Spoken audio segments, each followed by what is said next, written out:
नमस्कार. तुम्ही आपल्या आरोग्याबद्दल जागृत आहात का?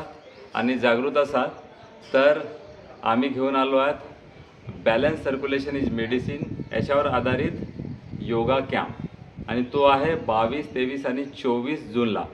तर यामध्ये आपण काय करणार आहोत की आपण आपल्या शरीराची काळजी कशी घेतल्या जाईल, आपण बॉडीला कसं डिटॉक्स ठेवल्या जाईल, आपल्या खानपानातून आणि निसर्गानं दिलेल्या ज्या औषधे आहेत त्या आपण आपल्या घरीच कशा वापरता येईल, आणि मोठ्यातले मोठे आजार हे इझिली वेले कसं ठीक करता येईल याच्याबद्दल संपूर्ण ज्ञान.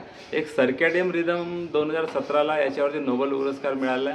त्याच्यामध्ये आपण सेकंड हार्टला कसं ॲक्टिव्ह ठेवू शकतो, सेकंड ब्रेनला कसं, आणि देवाने दिलेल्या थर्ड किडनीला कसं ॲक्टिव्ह ठेवू शकतो, तेही देवाने दिलेल्या मेडिसिननी आणि आपल्या प्राकृतिक हर्बल मेडिसिननी कसं ॲक्टिव्ह ठेवू शकतो, कसं निरोगी आपण ठेवू शकतो, याबद्दलची संपूर्ण माहिती ह्या 3 दिवसीय कॅम्पमध्ये आपण देणार आहोत. म्हणून म्हटलं गेलं आहे की शरीर दवाने शुद्धी मागती आहे.